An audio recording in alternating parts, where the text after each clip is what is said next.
أعوذ بالله من الشيطان الرجيم بسم الله الرحمن الرحيم الحمد لله رب العالمين نحمده سبحانه على نعمه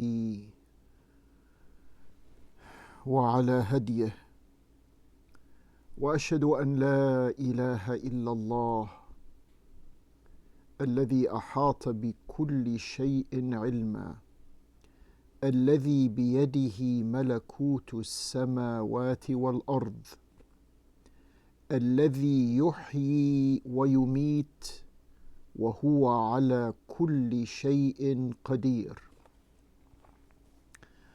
وأشهد أن سيدنا ونبينا ورسولنا محمدا صلى الله عليه وآله وسلم عبده ورسوله وما كان لمؤمن ولا مؤمنة إذا قضى الله ورسوله أمرا أن يكون لهم الخيرة من أمرهم ومن يعص الله ورسوله فقد ضل ضلالا بعيدا. Amma ba'd, dear brothers, dear sisters, Assalamu alaikum wa rahmatullahi wa barakatuh.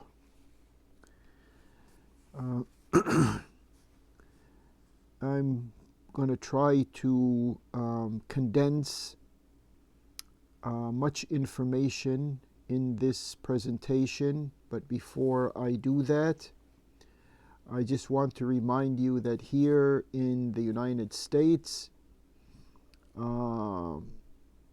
we have advanced our clocks 1 hour. So this used to be recorded at 12:30. Now it is 1:30. I don't know how this plays out in the rest of the world. Of course, there's different time zones and different governmental procedures that deal with this advancing an hour and then going back an hour later on in the fall. So I just wanted to make you aware of from now on this is going to be 1:30 our time here in Washington DC. What is called here Eastern Standard Time is when this presentation begins. Now, we are still dealing with meaning explaining the ayat at the beginning of Surah Bani Israel, otherwise known as Surah Al-Isra.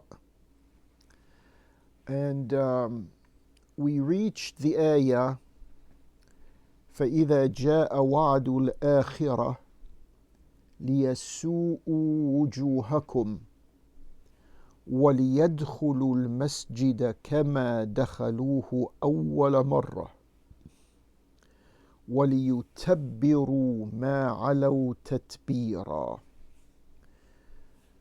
This ayah, because it is time sensitive and because the meanings of this ayah, as I understand it, is pertinent, applicable, addressing, characterizing, and dissecting the events that are happening in our lifetime.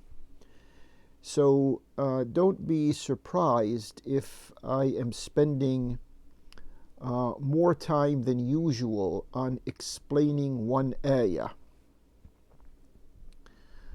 فَإِذَا جَاءَ وَعْدُ الْآخِرَةِ when the last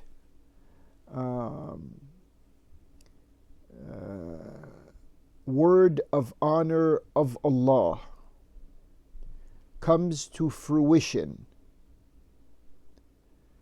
لِيَسُوءُوا وُجُوهَكُمْ, they, meaning عِبَادًا لَنَا, عباد Allah, will disgrace your Your here is in reference to Bani Israel. They will disgrace and deface and tarnish your identity. We said previously, literally, the word face the word wujuh means faces. The word wujuh in the ayah literally translates into faces in the English language.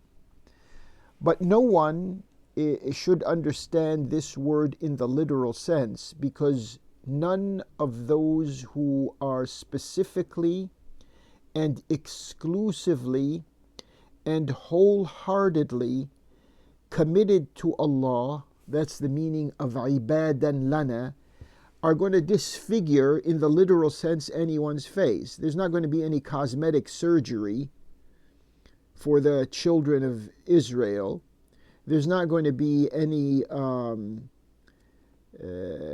bleeding of their faces, causing all the children of Bani Israel's faces to bleed, or no one's going to throw acid in their faces.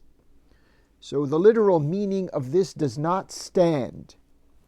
Wujuhakum means your, the way Bani Israel presents its public image. That public image is going to be the public image is going to be disfigured. لِيَسُوءُ وُجُوهَكُمْ. That public image of Bani Israel, after presenting itself in the mainstream media to be the victims of history, the oppressed throughout the nations, the diaspora Jewish community, etc., where we have to shed tears for them that they don't have a homeland and all of this. This type of imagery is going to be exposed and is going to be dismantled. لِيَسُوءُ وُجُوهَكُمْ.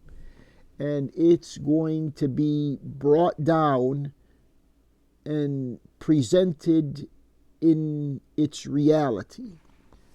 فإذا جاء وعد الآخرة ليسوء وجوهكم وليدخلوا المسجد كما دخلوه أول مرة. And they, meaning عبادا لنا, will enter the masjid the same way they entered it the first time around. لِيَدْخُلُوا الْمَسْجِدَ كَمَا دَخَلُوهُ أَوَّلَ مَرَّةٍ. Now, we have to take a break here from our fast thoughts and from the traditional weight that has been a burden between us and understanding the fresh meanings of this ayah. We, after explaining the previous ayat, should know by now that ibadan lana, those subordinates, specifically, honorably, and exclusively belonging to Allah, ibadan lana. We saw how, and who are these? We spoke about this in the previous explanations of these ayat. We saw how they entered al-masjid. Now, the meanings of these ayat conjoin al-Masjid al-Haram with al-Masjid al-Aqsa. That was meant to be. It wasn't perchance or a random decision to have the Prophet of Allah, may Allah's peace and blessings be upon him and his, travel from Mecca to Al-Quds, from Al-Masjid Al-Haram to Al-Masjid Al-Aqsa. That was meant for us to understand that there is a camaraderie or a reciprocal relationship between Al-Masjid Al-Haram and Al-Masjid Al-Aqsa. When this ayah is saying, please pay close attention to this, these are the gaps that exist in the general Muslim mind, and I'm trying to fill in these gaps. When the in our agreed upon history, when we entered Al-Masjid Al-Aqsa during the time of Allah's during the time of the successors of Allah's Prophet, that's when we, the committed ibadan lana, entered Al-Masjid Al-Aqsa. But what happened before that? Before that, ibadan lana, during the time of Allah's Prophet, alayhi salatu wassalam, entered Al-Masjid Al-Haram. Al-Masjid Al-Haram came before the entrance of the committed Muslims into Al-Masjid Al-Aqsa by roughly, that was the second year, that's 2 years there and 4, and roughly about 10 or 12 years, the difference in the time period between entering Al-Masjid Al-Haram and then entering Al-Masjid Al-Aqsa. The ayah here does not specify which masjid, which means that the entrance into, or the liberation of, the entrance into Al-Masjid Al-Haram and then Al-Masjid Al-Aqsa, or the liberation of Mecca and then the liberation of Al-Quds. The word وَلِيَدْخُلُوا الْمَسْجِدَ كَمَا دَخَلُوهُ أَوَّلَ مَرَّةٍ, ibadan lana will enter the masjid the same way they did the first time. The first time we entered Al-Masjid Al-Haram first, and then we entered Al-Masjid Al-Aqsa. Now, the point of contention here is, can we consider Al-Masjid Al-Haram today to be in control of those who are not ibadan lana? The rulers in Mecca, those who rule over Mecca, are they, even though they have Islamic rituals, are they in essence, in their constitution, in their constitutional makeup, in their politics, in their position vis-a-vis Islamic movements and Islamic ulama and Islamic revival, are they akin to the mushriks of Mecca during the time of the Prophet? Or are they akin to ibadan lana, meaning to the Prophet and those who are with him? This is an issue that you are going to have to settle in your mind. We are not, as reckless as to use the word takfir or kuffar or kafirs. This has been a policy in the past 10 or 15 years that was used by the Zionists and the imperialists to take advantage of the vacuum in the Muslim mind. And we've seen how that has played out. So I'm going to avoid these words that have been captured by inimical forces, whether they are internal, meaning those who govern in Muslim lands, or whether they are external, i.e. the Zionists and the imperialists. But it is up to you to be convinced that those who are ruling over al-Masjid al-Haram today and Mecca, from my point of view, are more in line with the mushriks of Mecca at that time vis-a-vis the Prophet.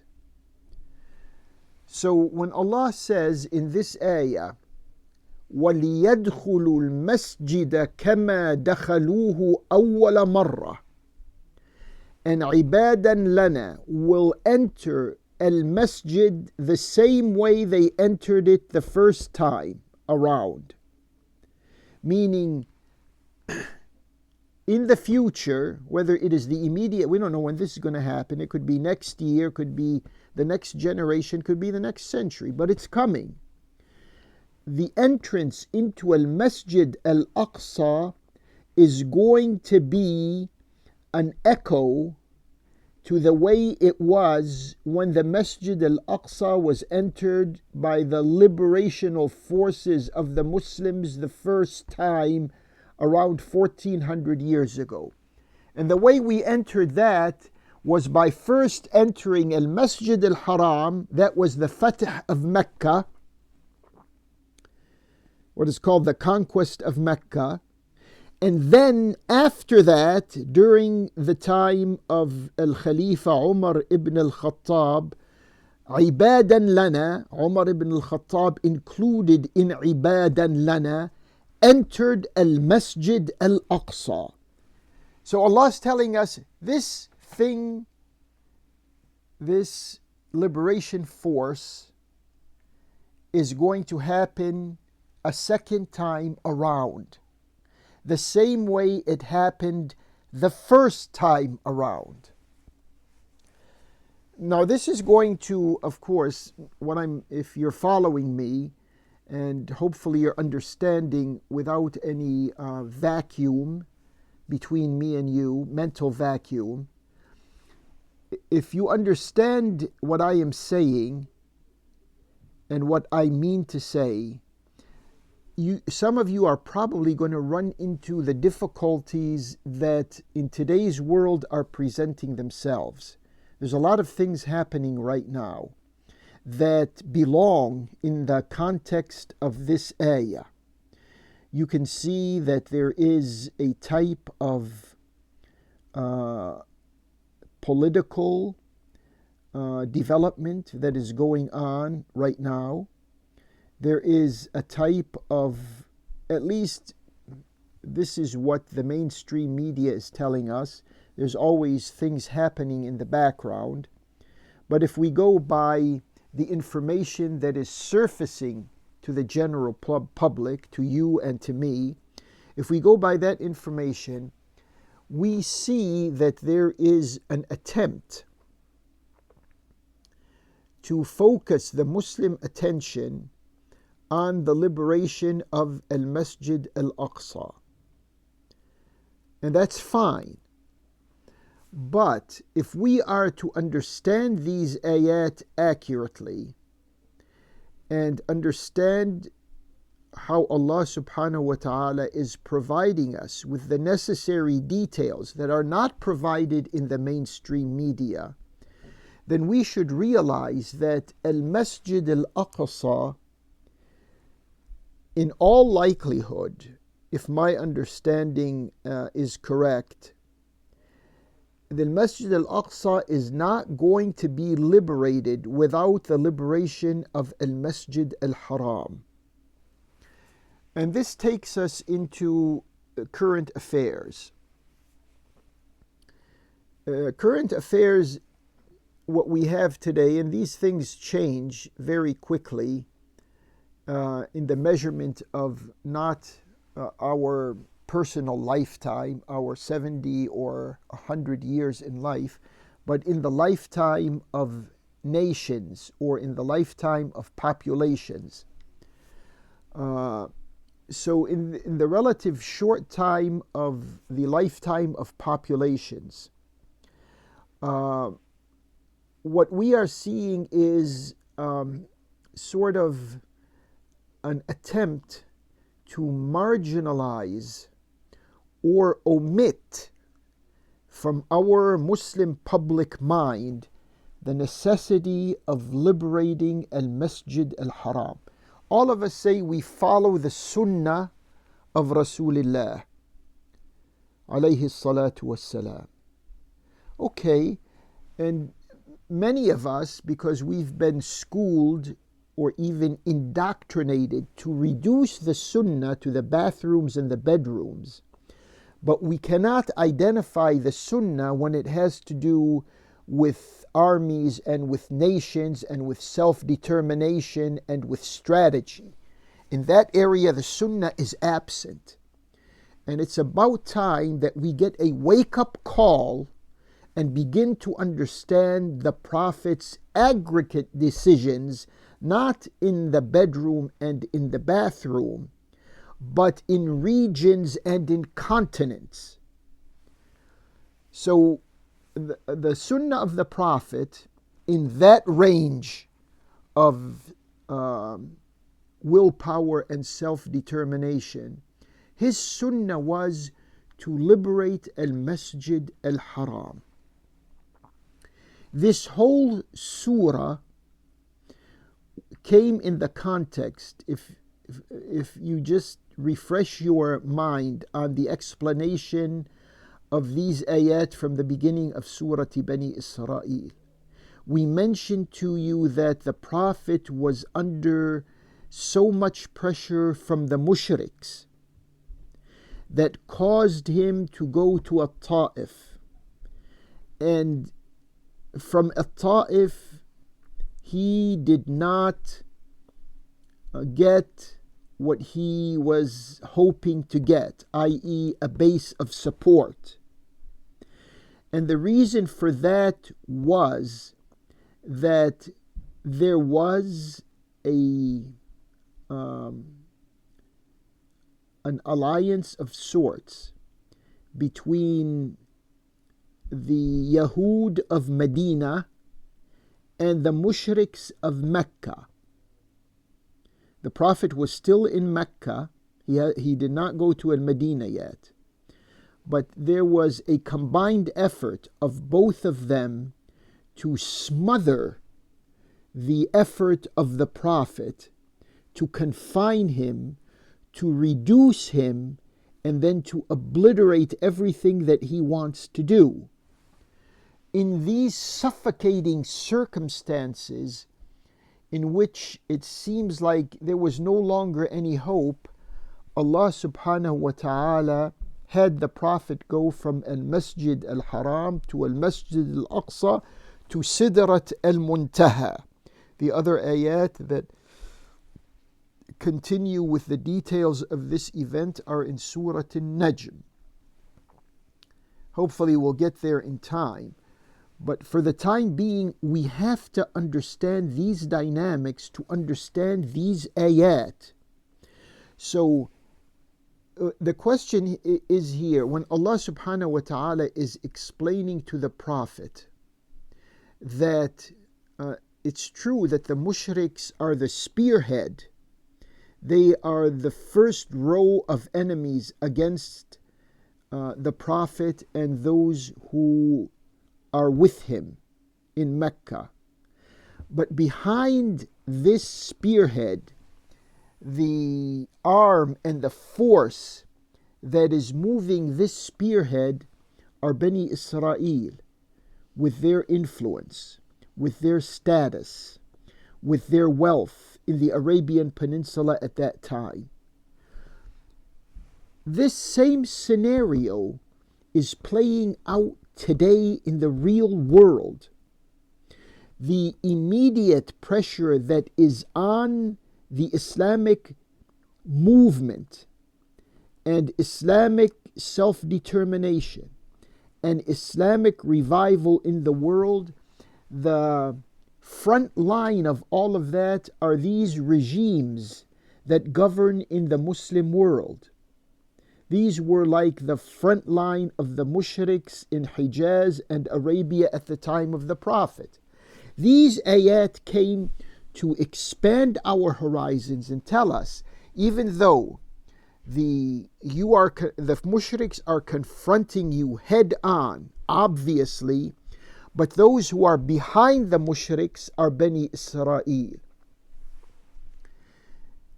That understanding has to be liberated from its historicism. It's not just history, we're reading pages of the past. It is the recurrence of the same forces in our generation. So if that is the case, and Allah is advising us, so to speak, of what is happening in the real world, in behind the scenes developments, in the world of classified information, in the efforts of the espionage community, everything that is not disclosed to the public, some of these secrets are kept for generations or for centuries even. And this is one secret that if it wasn't for Allah's guiding words, this combination of forces between the mushriks and Bani Israel and on one side, and Bani Israel and the Byzantines on the other side, against Islamic self-determination 14 centuries ago, and against Islamic determination here and now.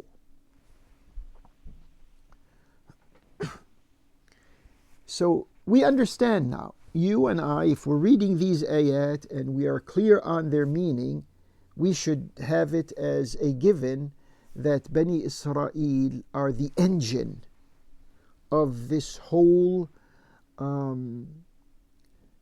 policy and strategy to choke Islamic self-determination in its cradle. If we understand this, then the question is,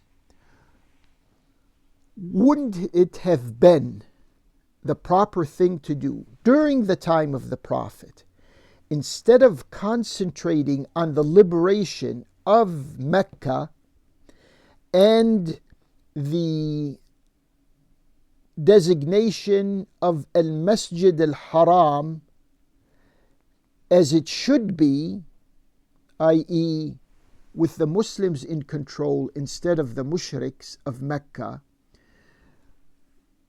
why should have the Prophet sallallahu alaihi wa alihi wasallam, why did he concentrate on liberating Mecca when these ayat are telling him the mushriks are only a smoke screen, the mushriks are only proxies?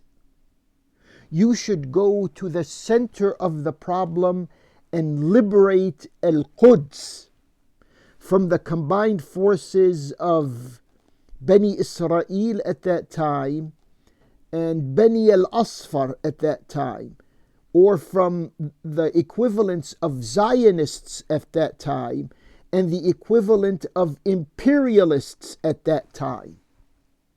Today, the politicians, even those in the Islamic movement, they want to concentrate on liberating Al-Quds before they liberate Mecca.